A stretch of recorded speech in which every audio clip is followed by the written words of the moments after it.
काल का पीछा वो राजा जो अपनी मौत की तलाश में निकला था। इतिहास ने हजारों राजाओं की कहानियां लिखी, लेकिन एक राजा ऐसा भी था जिसने युद्धों से नहीं काल से युद्ध किया, क्योंकि उसे पहले से पता था कि उसकी मृत्यु कैसे होगी। वो भविष्यवाणी। राजा विक्रमकेतु का साम्राज्य विशाल था, 100 लड़ाइयां जीती थीं, लेकिन उसे डर था एक चीज से, अपनी मृत्यु की भविष्यवाणी से।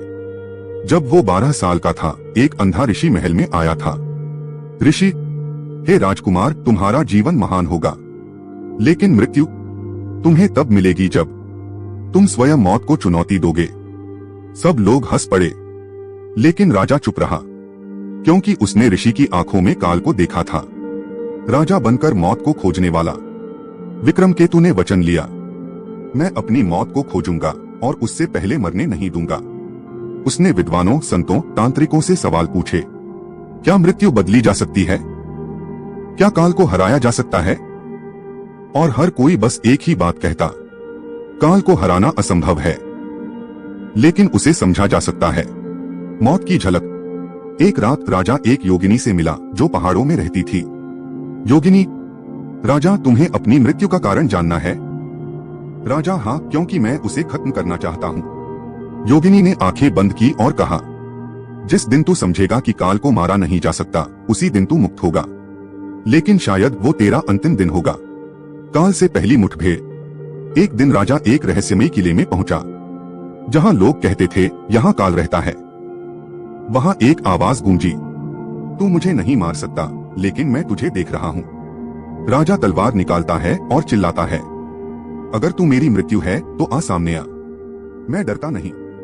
वो जगह हिल जाती है, लेकिन कोई नहीं आता। पहला संकेत। रात को राजा के सपने में वही ऋषि फिर आता है। ऋषि, मृत्यु को मारना चाहा? क्या तू भूल गया? मौत को छूने से पहले काल तेरे भीतर समा जाएगा।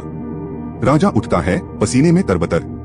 राजा ने सोचा था वो काल का पीछा कर रहा है, पर सच ये था, काल उसके भीतर घर कर चुका था। और अब वो दिन दूर नहीं जब भविष्यवाणी पूरी होगी। अब अगली कहानी में खुलेंगे वो 5 दरवाजे जहां राजा को मिलेगा काल से सामना, और आखिर में वो सच्चाई जिससे कांप जाएगा हर इंसान कि मौत क्या है और काल कौन है। राजा विक्रमकेतु जंगलों की ओर बढ़ता है। चेहरे पर थकान नहीं, जिद है काल को पकड़ने की। राजा समझता था कि मौत छुप रही है, लेकिन वो नहीं जानता था मौत भागती नहीं, इंतजार करती है, ठीक उसी मोड़ पर जहां इंसान खुद को अमर समझने लगता है। पहला दरवाजा, भ्रम का महल। राजा एक विशाल खंडहर में पहुंचता है। दरवाजे पर लिखा है, यहाँ वो सच मिलेगा जिसे जानकर तू खुद को खो देगा। भीतर जाते ही दीवारें बोलने लगती हैं, दीवारें गूंजती आवाज में, राजा, क्या तुझे लगता है तू काल को मार सकता है?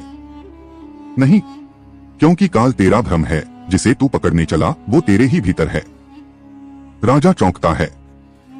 दीवारें गायब, महल ढह जाता है। दूसरी सीढ़ी, मौत की झील। एक झील जो सीधी दिखती है, पर उसमें कोई भी परछाई नहीं बनती। राजा झील में झांकता है और पहली बार उसे खुद की लाश तैरती दिखती है। राजा, यह क्या छलावा है? मैं तो अभी जीवित हूँ। पीछे से एक वृद्ध आवाज आती है। वृद्ध अदृश्य। जो अपनी मौत देख ले वो मौत से नहीं डरता, पर जो अपनी मौत को पकड़ना चाहे वो सबसे पहले खुद को खो देता है। काल का पहला संदेश। एक गुफा में दीवार पर खुदा हुआ मिलता है, मृत्यु कोई दिन नहीं है, वह एक निर्णय है जो तुम्हारे कर्मों की छाया में छिपा है। तीसरा संकेत, काल का प्रथम दर्शन। आंधी चलती है, बिजली गिरती है, और एक आदमी सामने आता है, काले वस्त्रों में, आंखें खाली। राजा, तू कौन है? आदमी, मैं तेरे अंत का प्रथम दरवाजा हूँ। तू मरेगा जब तू सोच लेगा कि अब तू नहीं मरेगा। राजा, मैं डरता नहीं। आदमी मुस्कुराकर, डर की जरूरत नहीं, क्योंकि अब से तेरी हर सांस मेरी गिनती में है। राजा तलवार निकालता है, लेकिन वो आदमी धुआं बनकर गायब हो जाता है। जब राजा समय से लड़ाई करता है और इतिहास बदलने की कोशिश करता है, लेकिन तब उसे मिलेगा वो राज जिसे जानकर वो समझेगा कि मौत को मारना नहीं, समझना पड़ता है। राजा विक्रमकेतु एक सुनसान मैदान में खड़ा है। चारों ओर राख उड़ रही है। आसमान में कोई रंग नहीं, वो जिसे लोग मौत कहते हैं। राजा अब उसका रूप देखना चाहता था, लेकिन वो नहीं जानता था जो काल को देख लेता है वो फिर खुद को कभी वैसा नहीं देख पाता। समय से लड़ाई। राजा को पता चलता है कि एक पुराने कालगणना स्थल में वो मशीन है जो समय की दिशा देख सकती है। वहां एक संत से भेंट होती है। संत, राजा तू समय को बदलना चाहता है? राजा, हाँ, मैं वो रास्ता जानना चाहता हूं जहां मेरी मौत न हो। संत धीरे से, फिर तैयार हो जा, क्योंकि उस यात्रा में तुझे खुद को पीछे छोड़ना पड़ेगा। समय का उल्टा बहाव। राजा जैसे ही उस प्राचीन यंत्र को छूता है, उसके सामने 3 घटनाएं चमकती हैं। एक, उसका जन्म, जहां उसके पिता बोले थे ये राजकुमार अमर जैसा होगा। 2, भविष्यवाणी, ऋषि की आवाज गूंजती है तू खुद को मारेगा। 3, उसकी अंतिम लड़ाई, लेकिन चेहरा साफ नहीं। राजा डर जाता है। राजा चिल्लाते हुए, ये क्या है? क्यों मेरा चेहरा नहीं दिखता? पीछे से वही आवाज आती है, क्योंकि काल तू खुद है। काल का रूप। अचानक अंधेरा फैलता है और सामने एक विशाल शरीर, बिना चेहरा, बिना नाम। काल, मैं तुझमें था जब तू पहली बार डरा। मैं तुझमें था जब तूने तलवार उठाई। मैं तुझमें हूं हर बार जब तू सोचता है कि तू नहीं मरेगा। राजा, तू कौन है?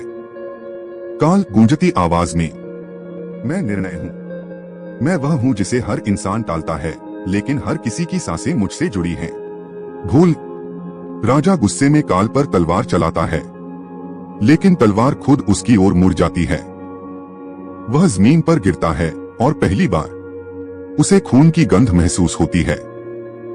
काल, मैं तुझसे नहीं लड़ रहा था, मैं तुझे समझा रहा था, लेकिन तू वही गलती कर बैठा जो हर राजा करता है। सोचा कि मौत को हराया जा सकता है। राजा उठता है, लेकिन वो अपने शरीर से बाहर है। सामने उसका ही शरीर पड़ा है। राजा विक्रमकेतु मर चुका था, न तलवार से, न युद्ध से, बल्कि अपने ही भ्रम से। राजा विक्रमकेतु अब काल के लोक में प्रवेश करता है, जहां समय नहीं चलता, यादें बोलती हैं। और वहां उसे मिलेगा एक विकल्प। क्या वो वापस लौटेगा या सदा के लिए काल का प्रहरी बन जाएगा? काल का लोक, जहां मृत्यु के बाद भी जीवन बाकी है। जब मृत्यु आती है तो सब खत्म नहीं होता। कुछ आत्माएं होती हैं जिन्हें काल अपने लोक में बुलाता है।